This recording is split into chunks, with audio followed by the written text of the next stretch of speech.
मैं तो आज आप लोगों के बीच में एक प्रार्थना ही करने आया हूं कि आने वाली 28 तारीख को आप कमल के सामने का बटन दबाकर ज्यादा से ज्यादा वोटों से अपने इस बेटे को, अपने इस भाई को जिताने का काम करें।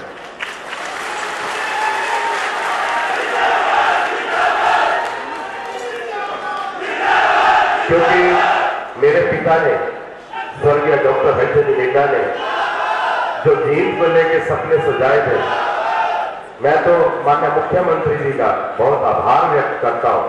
2014 के बाद उन्होंने, डॉक्टर साहब ने जो भी काम विधानसभा में प्रश्न उठाए उनको करने का काम किया। विकास जो जींद में हुआ वो भी आपको अच्छी तरह पता है। 15 साल से रुका हुआ बाईपास का निर्माण, मेडिकल कॉलेज के निर्माण का कार्य होना, 100 से 200 बेड का हॉस्पिटल बनना, ये सब आपके सामने। शहर में भी विकास की गति बहुत तेज है, ये भी कोई बात आपसे छुपी नहीं है। मैं तो आपको एक छोटी सी बात कहना चाहता हूं, एक छोटी सी पहचान रखता हूं, बाहर से शांत हो, अंदर तूफान रखता हूं। रखकर तराजू में जींद की खुशियां दूसरे पलड़े में अपनी जान रखता हूं। क्योंकि विधायक जी ने हमेशा सपने देखे जींद को अच्छा करने का, लेकिन उनको दोनों बार विपक्ष में बैठना पड़ा। लेकिन माननीय मुख्यमंत्री जी ने जो कार्य किए विधायक जी के कहने के बाद, मैं दिल से इनका आभार व्यक्त करता हूं और सादर प्रणाम करता हूं। और जींद की जनता ने भी जो प्यार दिया उसके लिए भी मैं आप सबका बहुत बहुत आभार व्यक्त करता हूं।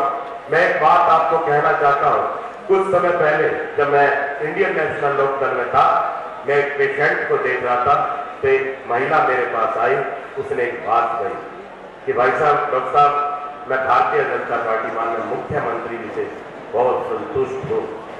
मैंने अपनी जिंदगी में कभी नहीं सोचा था कि मुझ गरीब विधवा का भी बच्चा सरकारी नौकरी लगेगा, लेकिन बिना पैसे के, बिना कुछ किए मेरे दोनों बेटे पुलिस में भर्ती हुए। इससे बड़ा और क्या हो गया? मेरिट के आधार पर नौकरी लग रही है, ये सब बात आप अच्छी तरह जानते हैं। पहले वाली पार्टी ने भी मेरिट के आधार पर नौकरी दी, लेकिन उन्होंने जो मेरिट के आधार पर नौकरी दी वो पैसे के बल पर, जो पैसे में मेरिट होगी उसके आधार पर नौकरी दी। लेकिन माननीय मुख्यमंत्री जी ने योग्यता के अनुसार नौकरी देने का काम किया। जो 3 दिन पहले रिजल्ट आया वो आपके सामने है। मैं स्वयं सुबह मुझे महसूस हुआ कि इस इलेक्शन के दौर में जो रिजल्ट आया इसका नुकसान हो सकता है, लेकिन मैं जिस भी गांव में गया मुझे खुशी का सामना करते हुए लोग मिले।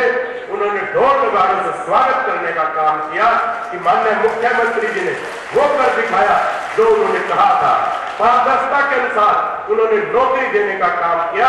हर गरीब व्यक्ति के आंखों में खुशी के आंसू थे और वो बार बार एक दुआ करते थे कि ये माननीय मुख्यमंत्री जी लगातार इस हरियाणा प्रदेश के मुख्यमंत्री रहे, ताकि गरीब लोगों को साथ मिलने का काम हो।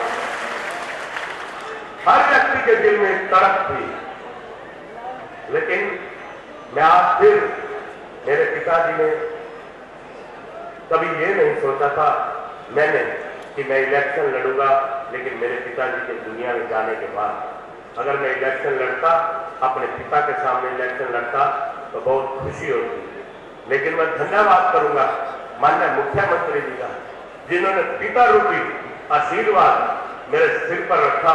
मैं ये एहसान पूरी भारतीय जनता पार्टी का नहीं उतार सकता, आप सबका ये एहसान नहीं उतार सकता कि आप लोगों ने मुझे इतना प्यार दिया। आज मेरे पास शब्द नहीं है, मैं आप लोगों से झोली फैलाकर अपने पिता के सपनों को पूरा करने के लिए मैं आप लोगों के सामने झोली फैलाकर एक एक वोट मांगने का काम करता हूं, ताकि जो मेरे पिता इस दुनिया में नहीं रहे उनके सपनों का जीत बन सके।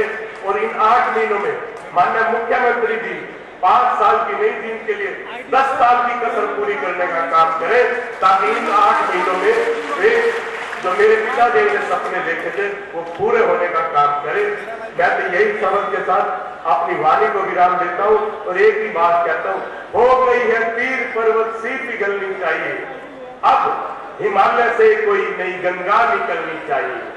हंगामा खड़ा करना हमारा मकसद नहीं, मैं तो ये चाहता हूं कि जींद की सूरत बदलनी